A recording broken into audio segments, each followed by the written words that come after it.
அப்போஸ்தலர் 3:6 வாசிச்சீங்கன்னா, அப்போது பேதுரு, வெள்ளியும் பொன்னும் என்னிடத்தில் இல்லை, என்னிடத்தில் உள்ளதை உனக்கு தருகிறேன், நசரேயனாகிய இயேசு கிறிஸ்துவின் நாமத்தில் நீ எழுந்து நட என்று சொல்லி வலது கையினால் அவனை பிடித்து தூக்கிவிட்டார். உடனே அவனுடைய கால்களும் கரடுகளும் பலன் கொண்டது. ஆமென். கரங்களை தட்டி ஆண்டவரை மகிமைப்படுத்துவோம். பிரசங்கத்தை நான் நிறைய முறை பேசியிருக்கேன் சர்ச்சில். ஆனால் இன்னைக்கு நான் காலையில் இங்கே உட்காரும் போது எனக்கு ஆண்டவர் உணர்த்தினார், மறுபடியும் இந்த வசனத்தை சபையில் சொல்ல சொல்லி. ஜப வேளையாகிய 9ஆம் மணி நேரத்திலே பேதுருவும் யோவானும் தேவாலயத்துக்கு போறாங்க. அங்க ஜப ஆலயத்துக்கு எதுக்கு போறாங்க? தேவனை ஆராதிப்பதற்காக போறாங்க. அங்க ஒரு வாசல் இருந்தது. அந்த வாசலுக்கு பேர் அலங்கார வாசல். ஆனால் அங்கே ஒரு மனுஷன் சப்பானி, பிறந்ததிலிருந்தே சப்பானி, சபைக்குள்ள போகிறவங்களுக்கும் வரவங்க கிட்ட பிச்சை கேட்டுக் கொண்டிருக்கிறான். கிட்டத்தட்ட 40 வருஷம். டெய்லி காலையில் அவன் அங்க உட்கார வச்சிருவாங்க, நைட்டு புட்டு எடுத்துட்டு போயிடுவாங்க. அவனுடைய வேலை பிச்சை கேட்பது மட்டுமே. 40 வருஷம் இப்படியே நடந்துகிட்டே இருக்குது. அவனும் பிச்சை கேட்டு பிறந்ததுல இருந்தே அங்கதான், அந்த கேட்ல தான் உட்கார்ந்து வர்றவங்க போறவங்க எல்லாம் பிச்சை கேட்டுட்டு இருக்கான். ஆனா இப்படி ஒரு நாள் ஜபாலயத்துக்கு 2 பேர் போறாங்க. யோவானும் பேதுருவும், 2 பேருமே, பேதுரும் யோவானும் ஆலயத்துக்குள்ள போறாங்க. அவங்கள பார்த்து அவன் பிச்சை கேட்கிறான். அவங்கள பார்த்து பேதுரு யோவானும், தேவாலயத்தில் பிரவேசிக்கிற பேதுரு யோவானை அவன் கண்டு பிச்சை கேட்டான். பேதுரு யோவானவனை உற்று பார்த்து எங்களை நோக்கி பார் என்றார்கள். எங்களை பார். நல்ல கவனிக்கணும், இங்க ஆவிக்குரிய அர்த்தம். நீ அநேகரை பார்த்து பிச்சை தான் நீ கேட்டுட்டு இருப்ப. ஆனா நான் உங்களை இப்ப சொல்றேன், நீங்க அநேகரிடத்துல பிச்சை கேட்டு உன் வாழ்க்கை இப்படிதான் பல வருடமா போச்சு. ஆனா முதல் முறை பேதுரும் யோவானும் சொல்றாங்க, எங்களை நோக்கிப்பார். அங்க ஒரு அட்டென்ஷன், அங்க ஒரு அமைதி நிலவுகிறது. என்ன பார் அப்படின்னு பிச்சைக்காரனை பார்த்து சொல்றாங்க. பிச்சைக்காரனுக்குள்ள ஒரு வித்தியாசம் என்னன்னா, எல்லாரையும் நான் தான் நோக்கி பார்த்து பிச்சை கேட்பேன், அம்மா தாயே பிச்சை போடுங்கன்னு கேட்பேன். ஆனா முதல் முறை பிச்சை கேட்கும் போது இவங்க என்கிட்ட பிச்சை போடுறதுக்கு பதிலா ஏதோ ஒண்ணு சொல்ல வர்றாங்க, ஏதோ இடத்துல எதிர்பார்க்கிறாங்க. இவங்க பிச்சை போடுறதுக்கு பதிலா எங்களை நோக்கிப்பார் என்று சொல்றாங்களே. உற்றுப்பார், நோக்கிப்பார்ன்றதுல உற்றுப்பார் அப்படின்னு சொல்றாங்க. ஆமென். அல்லேலூயா. அவனை உற்றுப்பார். அந்த பிச்சைக்காரனை உற்று பார்க்கிறான். உற்று பார்க்கிறான். அவனிடத்தில் ஏதாவது கிடைக்குமா என்று அவனை உற்று பார்க்கிறான். ஏனென்றால் எல்லா மனிதர்களும் ஏதோ ஒன்றை போடுவார்கள். ஆனால் இவன் உற்று பாருங்கள் என்று சொல்லுகிறார்களே, என்ன என்று ஏதாவது கிடைக்கும் போல உற்றுப்பார். அப்பதான் பேதுரும் யோவானும் சொல்றாங்க, எங்களிடத்திலே வெள்ளியும் இல்லை, எங்களிடத்திலே பொன்னும் இல்லை, எங்களிடத்தில் இருக்கிறதை உனக்கு தருகிறேன். கவனிக்கணும், என்கிட்ட வெள்ளி இல்லை உனக்கு கொடுக்கிறதுக்கு, உனக்கு போடுறதுக்கு என்கிட்ட பணம் இல்லை, வெள்ளி பொன் எதுவுமே இல்லை, எங்ககிட்ட ஒண்ணுமே இல்லை. அநேக நேரத்துல ஊழியக்காரங்களை பார்க்கும்போது அவங்ககிட்ட ஒண்ணுமே இல்லை, வீடு இல்லை, கார் இல்லை, அவங்களுக்குன்னு சொந்தமான ஆலயம் இல்லை, அவங்க கிட்ட எதுவுமே இல்லை அப்படின்னு நிறைய பேர் அப்படிதான் பார்க்கிறாங்க. ஆனா பேதுரு யோவான் அவனை பார்த்த உடனே சொல்றாங்க, எங்களிடத்துல வெள்ளியும் பொன்னும் இல்லை, எங்களிடத்தில் இருக்கிறதை உனக்கு தருகிறேன் என்று சொல்லுகிறார்கள். அப்படின்னா இவன் ஏதோ ஒண்ணு கொடுக்க போறான் அப்படின்னு நினைச்சிட்டு பார்க்கும்போது சொல்றான், என்னிடத்துல இயேசு என்கிற நாமம் உண்டு. கரங்களை தட்டி ஆண்டவரை மகிமைப்படுத்துவோம். என்னிடத்துல இயேசு என்கிற நாமம் உண்டு. ஹல்லேலூயா. என்ன சொல்றான்? என்னிடத்துல இயேசு என்கிற நாமம் உண்டு. அப்படியானால் சில நேரங்கள்ல நம்முடைய வாழ்க்கையில பணம் இல்லாம இருக்கலாம், வெள்ளி பொன் இல்லாமல் இருக்கலாம், உடைமைகள் இல்லாமல் இருக்கலாம், நம்மிடத்துல எதுவுமே இல்லாம இருக்கலாம். ஆனா இயேசு என்கிற விலையேற பெற்ற நாமம் அறிந்த நமக்கு தேவன் நமக்கு கொடுத்திருக்கிற மிகப்பெரிய ஒரு பிளஸிங், மிகப்பெரிய ஒரு காரியம் என்னவென்றால், ஆண்டவர் இயேசு என்கிற நாமத்தை நமக்கு கொடுத்தது மட்டுமல்ல, நமக்குள்ள யாருமே பார்க்க முடியாத, உணர முடியாத, அறியாத ஒரு அபிஷேகத்தை கர்த்தர் தம்முடைய பிள்ளைகளுக்குள்ளே அந்த வல்லமையை கர்த்தர் வைத்திருக்கிறார். எத்தனை பேர் விசுவாசிக்கிறீங்க? வல்லமையை கர்த்தர் வைத்திருக்கிறார். அல்லேலூயா. அப்ப அந்த வல்லமை வேலை செய்கிறது. நான் சமீபத்தில் தான் நான் போயிருந்த அந்த கிராமத்துல நான் போய் பிரசங்கம் பண்ணி ஆண்டவரை பத்தி சொல்லியிருக்கிறேன். அப்ப அநேகர் சுகமாயிருக்கிறார்கள். நம்ம ஜினாலம்பாடியில நடக்க முடியாத பல வருடமா இருந்த சப்பானி, அவனும் சப்பானி தான், அவனை தூக்கி கொண்டு வந்தார்கள். முதல் நாளிலே அந்த சபையிலே நாங்க அவனை தூக்கி கையை பிடிச்சி எடுக்கல, ஒண்ணுமே பண்ணல. முதல் நாளிலே அவன் சின்னாலம்பாடி சபையிலே நான் ஜெபித்து நீ எழுந்திரு என்று சொன்னபொழுது அவன் எழுந்து நடக்க ஆரம்பித்தான். ஆமென். அநேகர் அதை பார்த்திருக்கிறீர்கள். அதே நாளிலே இன்னொரு அம்மா நடக்க முடியாதவராக வீல் சேர்ல பல வருடங்களாக இருந்த அவங்களை கூட்டிட்டு வந்தாங்க. அவங்களையும் அதே நாள்ல அவங்களையும் கர்த்தருடைய நாமம் அவர்களை நடத்தியது. கர்த்தருடைய வல்லமை அவர்களை தொட்டது. இயேசுவின் நாமம் அவர்களை சுகமாக்கினது. பிரியமானவர்களே, சில நேரங்கள்ல நீங்க நல்ல வேதத்தை ஆழமா படிச்சீங்க அப்படின்னா வசனம், இந்த ரேமா உங்களுக்குள்ள வேலை செய்யும்.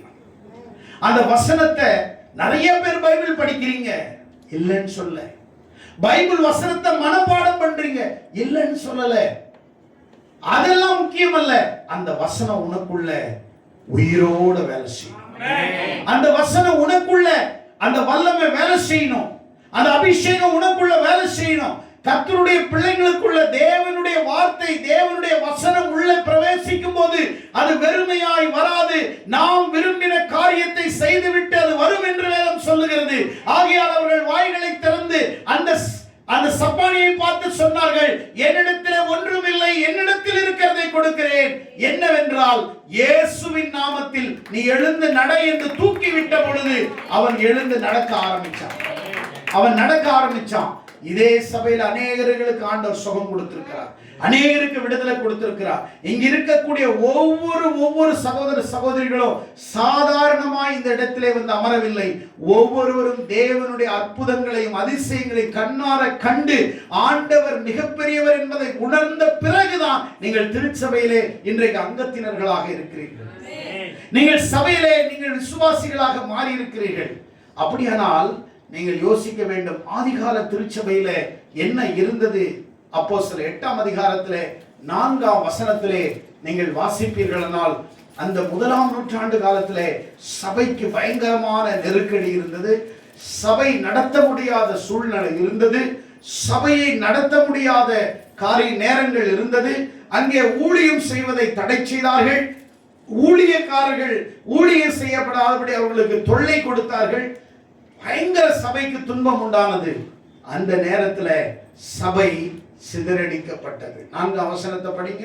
சிதறி போனவர்கள் எங்கும் திரிந்து சுவிசேஷ வசனத்தை பிரசங்கித்தார்கள். கவனிங்க பிரியமானவர்களே, வசனத்திலே உயிர் இருக்கிறது, வசனத்திலே வல்லமை இருக்கிறது, வசனத்திலே ஜீவன் இருக்கிறது, வசனத்திலே சுகம் இருக்கிறது, வசனத்திலே விடுதலை இருக்கிறது, வசனத்திலே ஆரோக்கியம் இருக்கிறது, வசனத்திலே ஆசீர்வாதம் இருக்கிறது, வசனத்திலே எல்லாம் இருக்கிறது. ஏனென்றால் அவருடைய வசனத்தை சிதறி போனவர்கள் எங்கும் திரிந்து சுவிசேஷ வசனத்தை பிரசங்கித்தார்கள்.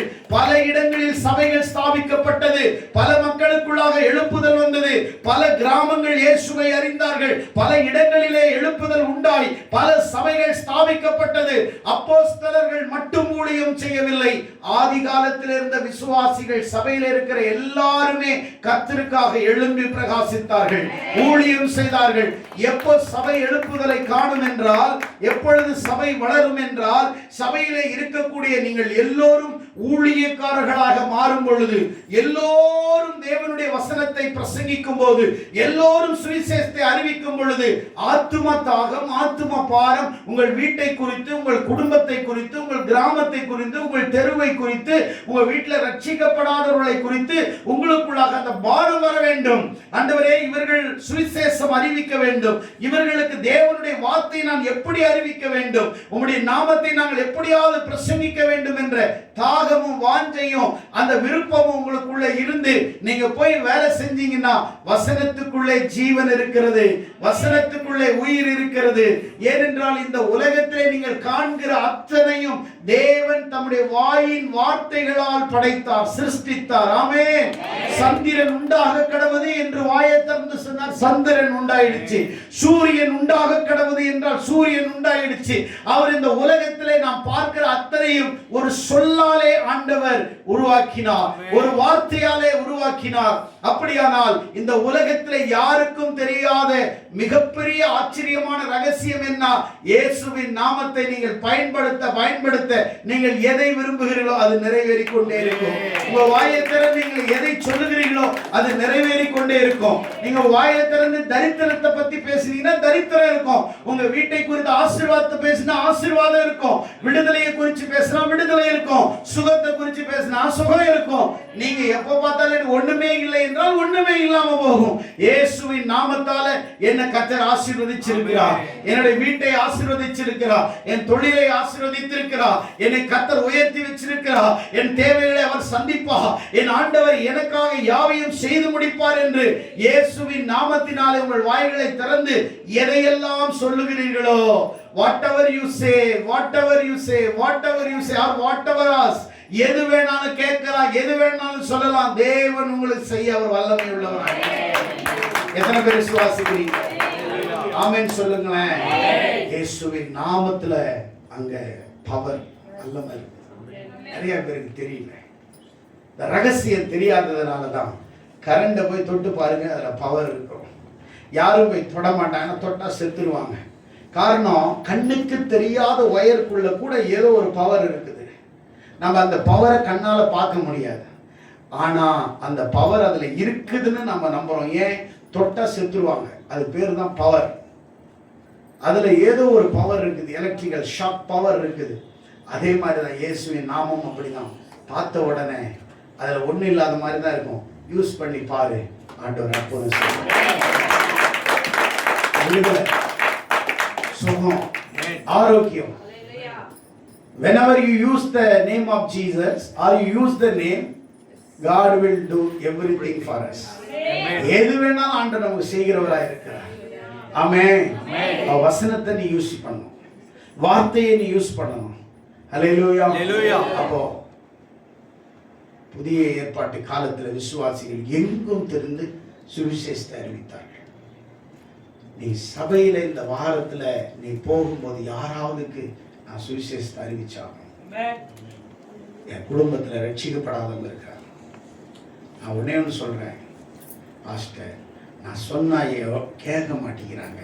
நீ வாழல, நீ இயேசுவை பத்தி சொல்ற மாதிரி நீ வாழல, அதனால தான் அவங்க கேட்க மாட்டேங்கிறாங்க. உனக்குள்ள கிறிஸ்து இருக்கிறார் என்றதை நீ இன்னும் காட்டல. கிறிஸ்து உடையவளாக நீ இருக்கிறன்றதை நீ மற்றவங்களை நீ காட்டல. அவங்க அல்லது பார்த்து உணரல. எப்பவுமே இருக்கிற மாதிரி இருக்கிறீங்க, ஆனா உனக்குள்ள வித்தியாசத்தை பார்த்தாங்கன்னா நீ இயேசுவை பத்தி சொன்னா நம்புவாங்க. அல்லேலூயா. எந்த மாற்றமும் உனக்குள்ள இல்லை, எந்த ஒரு மாற்றமும் இல்லை. அதே வாய், அதே கோபம், அதே சண்டை, அதே பொய், அதே பிரச்சனை. யோசிச்சு பாருங்க. சபையில வந்து தேவனை அறிஞ்சு பின்மாற்றத்துக்கு போறவங்களுடைய வாழ்க்கையெல்லாம் பரிதாபமா இருக்கும். வேதம் சொல்லுது, அது அவனுக்கு தெரியாம இருந்தாவே நல்லது. தேவனை அறிந்து நீங்க தேவனை விட்டுட்டீங்கன்னா உங்க உடல்ல இருக்கிற ஒவ்வொரு பாகத்தையும் எடுக்க வேண்டிய சூழ்நிலைகள் வரும்.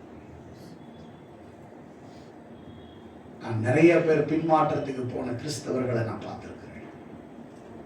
வாழ்க்கை வளமா இருக்காது, ஆசீர்வாதமா இருக்காது.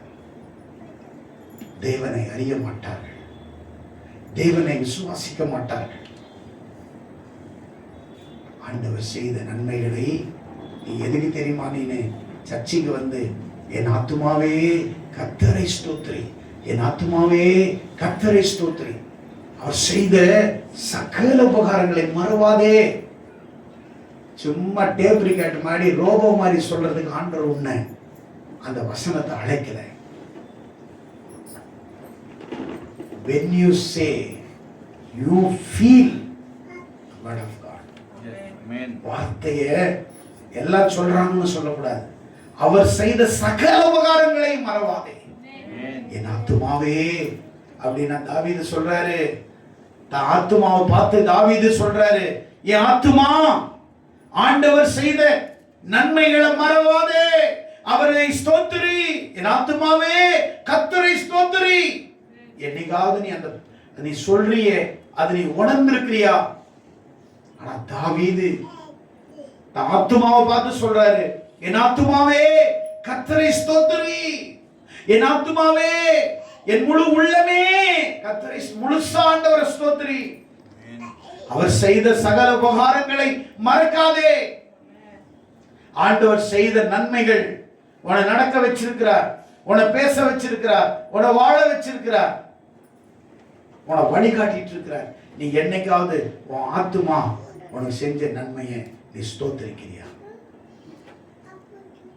யோசிச்சு பார். உன் ஆத்துமா ஆண்டவர் செய்யற நன்மையை யோசிச்சிருக்குதா? நன்றி செலுத்திருக்குதா? நீ சபைக்கு வந்து உட்கார்ந்துட்டு போறதல்ல. இதுவரைக்கும் என்னுடைய வாழ்க்கையில நான் ஒரு சபையை ஒரு சண்டே மிஸ் பண்ணது கிடையாது. டைமிங்னா டைமிங். நான் இன்னைக்கு 7:40 7:50 55 வந்துட்டேன். 8 மணி மேல வரும்போது ஏன் வர்றேன்? 8:30 வரலாம், 8:45 வரலாம், ஒன்றும் பிரச்சனை கிடையாது. நான் 1/2 மணி நேரத்துக்கு முன்னாடி வந்து எங்க அப்பா முன்னாடி வந்து உட்காந்துருக்கேன். அது என்னுடைய நான் தேவனை அறிந்ததிலிருந்து நான் இது இங்க இல்லை, அமெரிக்காவுக்கு போனாலும் சரி, லண்டன்ல போனாலும் சரி, டைமிங்ல கரெக்டா இருக்கு. பாஸ்டர் சொல்லுவாங்க எத்தனை மணிக்கு? 8:30 மணிக்கு சர்ச்சு. ஃபர்ஸ்ட் நீங்க ஒரு 8:45 வாங்க. நான் 8:20 போய் உட்காந்துருவேன். ஏன்? நான் ஆண்டவரை கனப்படுத்துறேன். நீ விரும்புறவனை பார்க்கறதுக்கு நீ 1/2 மணி நேரம் முன்னாடி போன் அடிச்சுட்டு கிடக்குற, எங்க இருக்கிறன்னு. ஏன்னா நீ அவனை அதிகமா நேசிக்கிற, ஆண்டவரை நேசிக்கிற.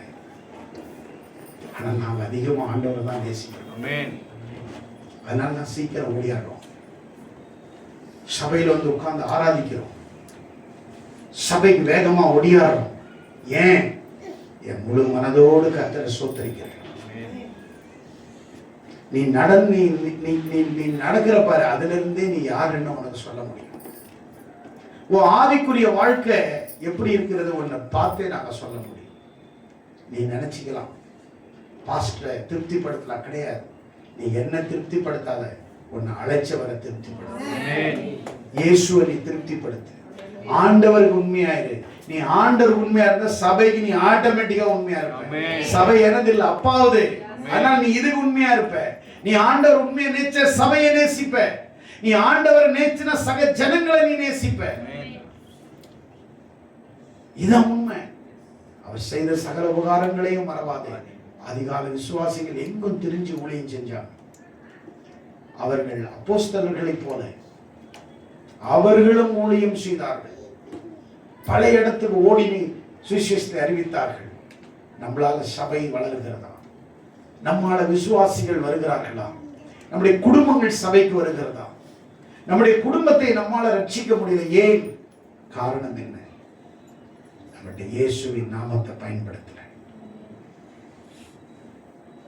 பேதுருவும் யோவானும் இயேசுவின் நாமத்தை பயன்படுத்தினார்கள். பேதுரு நடந்து போனார்னா செத்து போனவங்களையும் வியாதிஸ்தர்களையும் அவருடைய நிழல் பட வேண்டும் என்று அந்த பேதுரு நடந்து போக அவருடைய நிழலிலே வைத்தார்கள். அவன் நிழல் பட்டு எல்லாரும் சுகமடைந்தார். வியாதியில் உள்ளவர்கள் எல்லாரும் எழுந்து நடக்க ஆரம்பிச்சாங்க. ஏன்? பேதுரு கிட்ட ஒண்ணுமே கிடையாது, இயேசு வல்லமை இருந்துச்சு. உங்களுக்குள்ள அந்த அபிஷேகம். ஆதிகால அப்போஸ்தலர்கள் பரிசுத்த ஆவியில எப்பொழுதுமே நிறைந்து காணப்பட்டார். நீ ஞாயிற்றுக்கிழமை ஒரு நாள் மட்டும்தான் நிரம்புற, அது பரிசுத்த ஆவியில, அது அசுத்த ஆவி. நீ தினந்தோறும் ஆவியில நீ நிரம்பிக்கிட்டே இருக்கணும். வீட்டில் நிரம்பணும், காரில் நிரம்பணும், பைக்கில் நிரம்பணும். சர்ச்சில் போகும்போது மட்டும் இல்லை, வேலை செய்யும் பொழுது பரிசுத்த ஆவியில நீ அந்நிய பாஷையில பேசி மனதளவில் நீ ஆண்டவரை மகிமைப்படுத்திட்டே இருக்கணும். வாரத்துக்கு ஒரு நாள் அந்நிய பாஷை பேசுறது அது அந்நிய பாஷை கிடையாது. டெய்லி பேசுறது தான் பரிசுத்த ஆவியினுடைய வாரம். பரிசுத்த ஆவியான வாரத்துல ஒரு நாள் மட்டும் இறங்க மாட்டாரு. பரிசுத்த ஆவியான ஒருத்தருக்குள்ள இறங்கி இருந்தா 24 hours அவர் வேலை செய்வார். அல்லேலூயா. வாரத்துக்கு ஒரு நாள் வர்றது பரிசுத்த ஆவி கிடையாது, அது வேற ஏதோ ஆவி. நீங்க பாத்துக்கோங்க, அது எனக்கு தெரியல. டெய்லி பரிசுத்த ஆவியில நீங்க நிரம்பணும். நீ போகிற இடத்துல பரிசுத்த ஆவியில நீ பேசும்போது அவங்களுக்கு ஆண்டவர் சுகத்தை, ஆண்டவர் வல்லமையை, விடுதலையை ஆண்டவர் கொடுப்பார். நான் பார்த்திருக்கிறேன். ஆண்டவருடைய வல்லமையை நான் பார்த்திருக்கிறேன்.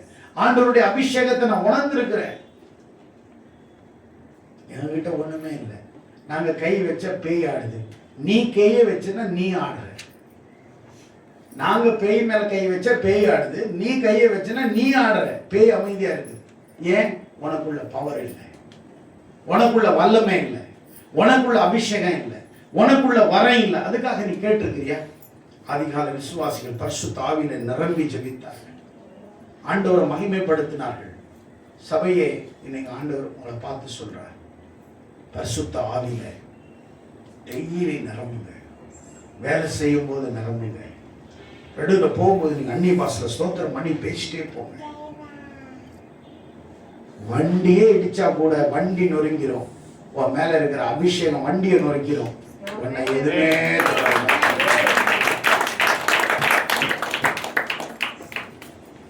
நடந்த ஒரு சம்பவம். வட மாநிலத்தில் ஒரு பாட்டி, 70 வயசு பாட்டி, டெய்லி சர்ச்சுக்கு போறது வழக்கம். அவங்க காலையில எழுந்து 5 மணிக்கு சர்ச்சுக்கு போயிடுவாங்க.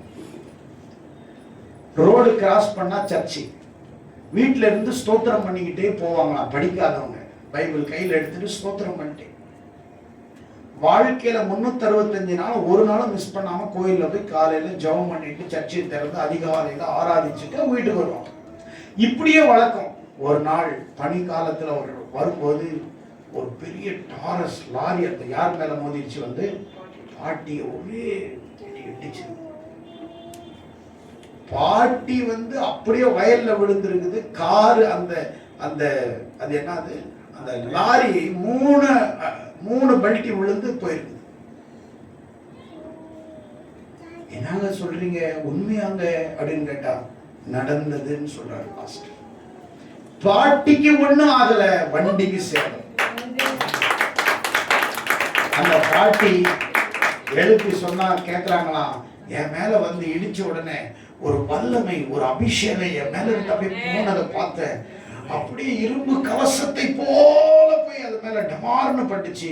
கர்த்தர் என்னை பாதுகாத்தார்.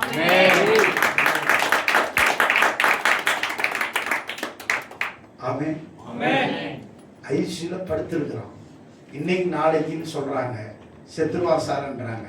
நான் கர்த்தருடைய பிள்ளைங்க போய் ஐசியூல படுத்திருக்கோம். மேல ஒண்ணும் கிடையாது, கையில தான் வைக்கிறான்.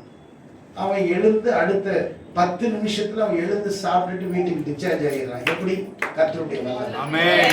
இயேசுவின் நாமம். ஆமென் சொல்லுங்க. இயேசுவின் நாமம் உங்களை எழுப்பும். ஹல்லேலூயா. அவருடைய நாமம் சகலத்தையும். ஆமென்.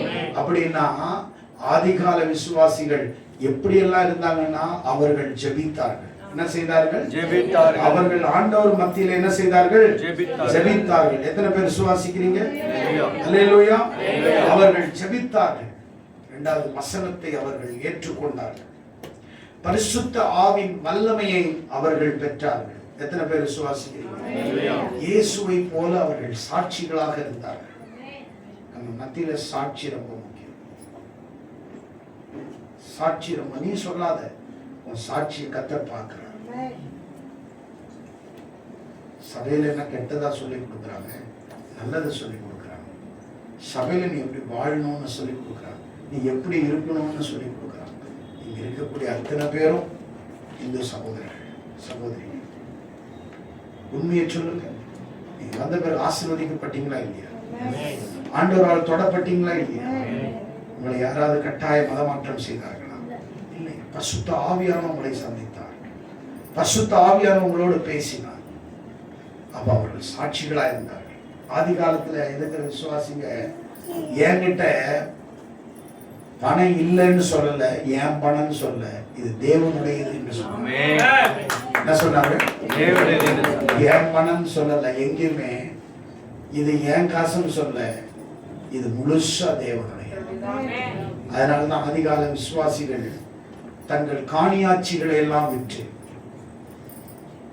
எதை வித்து? தங்கள் நிலத்தை வித்து, தங்கள் சொத்துக்களை வித்து எங்க கொண்டு வந்து வச்சாங்க? அப்போஸ்தலர்களுடைய பாதத்துல வச்சாங்க. எங்க வச்சாங்க? ஏன் பாதத்துல போய் பணத்தை வச்சாங்கன்னு பார்த்தா, அப்போஸ்தலர்கள் பாதத்துல, எப்பா உங்களுக்கு அது பெரிய காசு, அது எங்க காலுக்கு தூசினா, எங்க மேல வல்லமை இருக்கு, எங்க மேல அபிஷேகம் இருக்குது, இதெல்லாத்தையும் வச்சு நாங்க ஒண்ணும் பண்ண போறது. இது நீங்க சாப்பிடுறதுக்காக கொடுத்துருக்கீங்க, அரிசி பருப்பு வாங்கி நீங்க சாப்பிட்டுக்கோங்க, இது வல்லமை கிடையாது. எங்க மேல இருக்கிற வல்லமை அநேகரை தொடும், அநேகரை ஆசீர்வதிக்கும். ஆமென். பணத்தை எடுத்துட்டு வந்து பல கோடி எடுத்துட்டு எல்லாம் வீடெல்லாம் வந்து, அந்த காலத்துல அது 100 ஏக்கர் வாங்கி ₹1 கொடுத்தாங்க, இன்னைக்கு அது 1000 கோடி அன்னைக்கு வித்து கொடுத்தாங்க. இப்படி வச்சுட்டு போப்பா கால் கடியிலன்னாங்க. ஆமே. இப்ப நீங்க ₹1,00,000 கொடுத்துட்டு காலில் வச்சுட்டு போமான்னா உங்களுக்கு திமுரு, நீங்க ஒரு நாள் தான், இதுக்கு மேல தரானா பாருங்க. ஆனா அன்னைக்கு அப்ப சொன்னாங்க, எல்லாம் எங்களுக்கு பெருசா தெரியல, உங்களுக்கு பெருசா இருக்கும், கால் கிட்ட வச்சு பாதத்துல வச்சாங்க. எங்க வச்சாங்க? பாதத்துல வச்சாங்க. காசு ஒருத்தன வல்லமையால எழுப்பாது, ஆனா இயேசுவின் நாமம் எழுப்பும். அதனாலதான் சொன்னாங்க, என்கிட்ட வெள்ளியே இல்ல பொண்ணு இல்லை, ஆனா எங்ககிட்ட ஒண்ணு இருக்குது. என்ன இருக்குது? உங்ககிட்ட என்ன இருக்குது? இயேசுவின் நாமம் இருக்கு. இயேசுவின் நாமத்தை வச்சு நீ என்னன்னாலும் பண்ணலாம். ஆமென். தெரியல, மைய வச்சு அவன் என்ன பண்றான், என்னன்னாலும் பண்றான் இல்லையா? எதுவும் பண்ண முடியாது. மாயை இல்ல, மந்திரம் இல்ல, மையெல்லாம் பொய், இயேசுதான் மெய். ஆமென். மாயை இல்ல, மந்திரம் இல்ல, எந்த இதுவும் இல்லை. அவன் என்னத்தை வச்சாலும், அவன் என்னதான் மைய போட்டு உருட்டி கிருட்டி உன் மேல வச்சாலும் அது ஒன்றும் நடக்காது. நிறைய பேர் சொல்றாங்க ஜாடு காந்தினி மருந்து போட்டாங்க. சிலவங்க என்ன சொல்றாங்க, எங்க ஊர்ல அப்படிதான் சொல்லுவாங்க, மாப்பிள்ளை என்கிட்ட தான் இருந்தான், என் பையன் கல்யாணம் ஆச்சு, போட்டா என் பையனுக்கு ஏதாவது மருந்து போட்டான். ஏது போட்டாலும் நீங்க வேணா அதே மையை நான் வாங்க, நீங்களே வீட்டுல சமைச்சு அந்த மைய போட்டு எடுத்துருவாங்க, என் பக்கம் பாஸ்டர் இருக்கணும்னு நீங்க சேலஞ்ச் பண்ணிட்டு வாங்க, உன் பக்கம் இருக்கிறனா இல்லையான்னு பாருங்க. இல்ல மை நிறைய நடக்கலைன்னா அடுத்த வாரத்துல இன்னும் 10 பேர்கிட்ட மை வாங்கி அதுல போட்டு எடுத்துருவாங்க, எனக்கு ஒண்ணும் ஆக, ஏன்னா எனக்குள்ள இருக்கிறது இயேசுவின். When I am using the Jesus names, nobody touch. Yes. எந்த ஈவில் ஸ்பிரிட் என்ன தொடாது. ஆமென். ஒரு முறை பல்லாவரத்தில் நான் ஊழியம் செய்த ஆரம்ப நாட்கள், ஒரு மந்திரவாதிக்கு ஊழியம் செய்யக்கூடாதுன்னு செய்வோம். அப்புறம் சண்டை, 2 பேருக்கும் சண்டை. அவர் என்ன பண்ணார், 2 முட்டை எல்லாம் மந்திரம் பண்ணி அதில் எதெல்லாம் போட்டு அவர் ஒரு தட்டில் எடுத்து வந்தார். பார் பார் பார்னாரு. ஆமாம், முட்டை ஏங்க? இல்லை, இது மந்திரம் உனக்காக வச்சிருக்கிறேன், பாரு, புத்துல போட்டேன்னா முடிஞ்சிடும்னாரு. புத்துல ஏன் போடுறீங்க, என் வயிற்றுலேயே போட்டுக்கிறேன், கொடுங்கயான்னு. அந்த முட்டை என் கையில கொடுத்து அழகா வந்தேன், எல்லாம் கழுவிட்டு அன்னைக்கு 2 ஆம்பளை போட்டு சாப்பிட்டேன். எனக்கு ஒண்ணுமே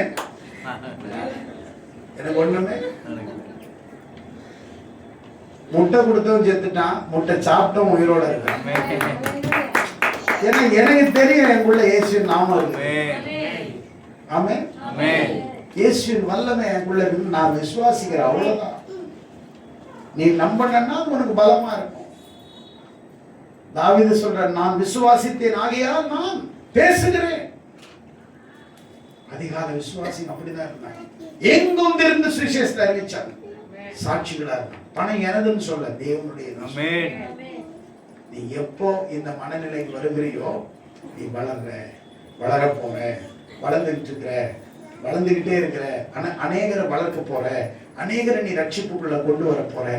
இயேசுவின் நாமத்தை யூஸ் பண்ணிப்பார். அல்லேலூயா, அல்லேலூயா. புல்தடி பைலவான் மாதிரி ஒருத்தர் இருப்பார், உடம்புல ஒண்ணு இருக்காது, 4 எலும்பு இருக்கும், கையில மட்டும் போலீஸ் ட்ரெஸ் போட்டுக்கிட்டு இப்படி கையில ஒண்ணு வச்சிருப்பார். ஸ்டாப். என்ன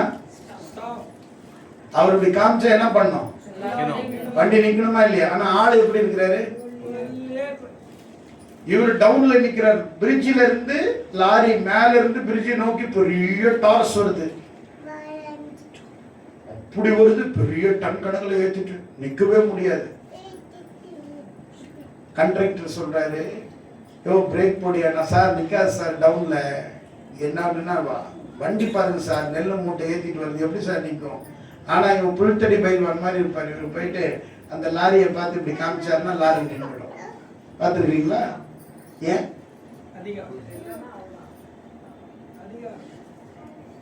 அவன் பிரேக்ல நிக்கல, இவன் காமிக்கிறான் பாரு, ஸ்டாப் பண்ணு. வல்ல நாங்க வேலை செய்து பிரேக் கிரேக்கெல்லாம் அப்படியே நிற்கும் பாரு. அது எவ்வளவு பெரிய லாரினாலே ஒன்ன நான் இப்போ தூக்கிடுவேண்டா அப்படின்னா கூட தூக்க முடியாது. என்ன இருக்குல்ல, ஸ்டாப்னு ஒரு பவர் இருக்குது. சும்மா இரும்புல வச்சிருப்பான், STOP போட்டு வச்சிருப்பான். அந்த இரும்புக்கே ஒரு பவர் இருக்குது. அந்த பவர் பட்ட உடனே லாரி எவ்வளவு பெருசா இருந்தாலும் ஆட்டோமேட்டிக்கா அது பிரேக் நிக்குது. அது நிக்காத வண்டியும் கஷ்டப்பட்டு நிக்குது. ஆமென். ஆமென்.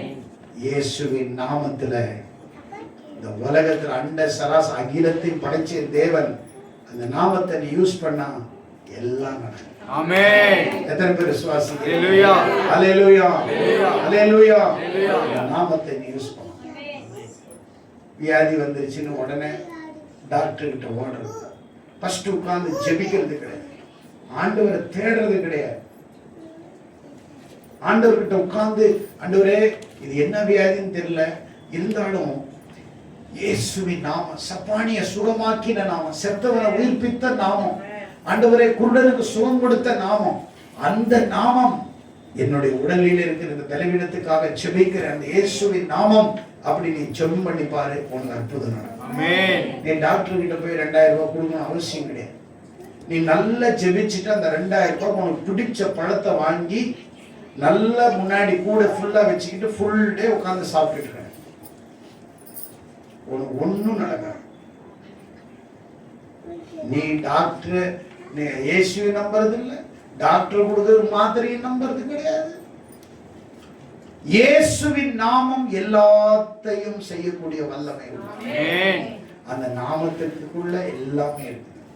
சபையில உங்களை பார்த்து நான் சொல்றேன், விசுவாசிகளாகி நீங்கள் இயேசுவின் நாமத்தை பயன்படுத்த, உங்களுக்கு நீங்களே பயன்படுத்துறது காட்டிலும் அநேகரை போய் சந்திக்கணும். இந்த வாரம் முழுவதும் ஒரு ஆத்மாவது நீ சுவிசேஷம் சொல்லி ஆகும். வேலை செய்யறவங்க, பக்கத்து வீட்டுக்காரங்க, சுத்தி இருக்கிறவங்களுக்கு போய் இயேசுவை பத்தி சொல்ல, இயேசு நாமத்தை பயன்படுத்து. ஆண்டவர் உங்கள் மூலமாக நூற்றுக்கணக்கான ஆத்துமாக்களை சபையிலே கொண்டு வந்து சேர்த்தார். எத்தனை பேர் விசுவாசிக்கணும்? எத்தனை பேர் விரும்புறீங்க? நம்ம சபை வளரணும்னு எத்தனை பேர் விரும்புறீங்க? நம்ம சபை ஆசீர்வதிக்கப்பட எத்தனை பேர் விரும்புறீங்க? நீங்க போய் ஆத்துமாக செய்யணும். நீங்க சுவிசேஷத்தை அறிவிக்க இயேசு நாமத்தை பயன்படுத்தும்.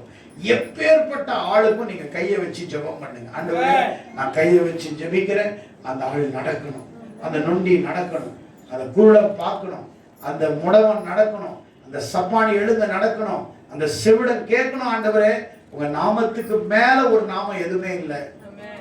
ஆமென். அல்லேலூயா. ஆபரேஷன் பண்றதுக்கு டாக்டர் மருந்து கொடுக்குறாங்க. குருடனை சுகமாக்குறதுக்கு ஏதாவது மருந்து இருக்குதா?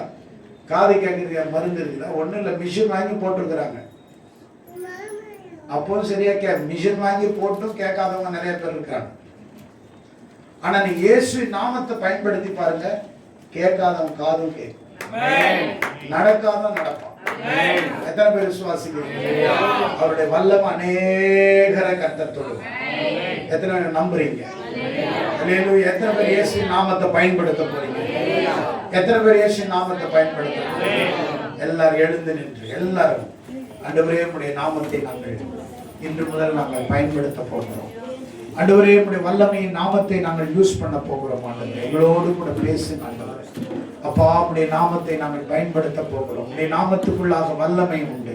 ஆண்டவரே, அந்த முடவனை எழுப்பிய நாமம் ஆண்டவரே, செவிடனை எழுப்பிய ஆண்டவரே, சுகமாக்கின நாமம், குருடனுக்கு கண்களை கொடுக்கிற நாமம் ஆண்டவரே. ஸ்தோத்திரம், ஸ்தோத்திரம், ஸ்தோத்திரம். எல்லா வாய்களை திறந்து ஆண்டவரே, இன்னைக்கிலிருந்து உங்க நாமத்தை நாங்க பயன்படுத்த போறோம். எங்களை சுற்றி இருக்கிற ஜனங்களுக்கு உங்களுடைய நாமத்தை அறிவிக்க போறோம். உடைய வசனத்தை அறிவிக்க போகிறோம். உடைய நாமத்தின் மூலம் அநேகர் சுகம், உடைய நாமத்தின் மூலம் அநேகர் ஆசீர்வாதம், உடைய நாமத்தின் மூலம் அநேகர் அற்புதம், உடைய நாமத்தின் மூலம் அநேகர் ஆண்டவரே மன்னிப்பையும் ஆண்டவரே ஆசீர்வாதத்தை பெறத்தக்கதான ஆண்டவரே உடைய வல்லமையை நாங்கள் கொண்டு செல்ல போகிறோம். உடைய வார்த்தையினால் அநேகரை சுகமாக்க போகிறோம். ஆண்டவரே தகப்பனே, ஆதி காலத்தில் இருந்த விசுவாசிகளைப் போல நாங்களும் ஜெபித்து கீழ்ப்படிந்த உடைய வார்த்தை, உடைய வல்லமை, உடைய பரிசுத்தாவிலே நிரம்பி வாழ்கிற ஒரு வாழ்க்கை வாழ எங்களை தீர்மானிக்கிறோம். ஆண்டவரே தேவனே, எங்கள் ஜெபத்தை கேட்டதுக்காய் நன்றி சுவாமி. இயேசுவின் நாமத்தில் பிதாவே. God bless you. கர்த்தர் உங்களை ஆசீர்வதிப்பார். அமருவோம்.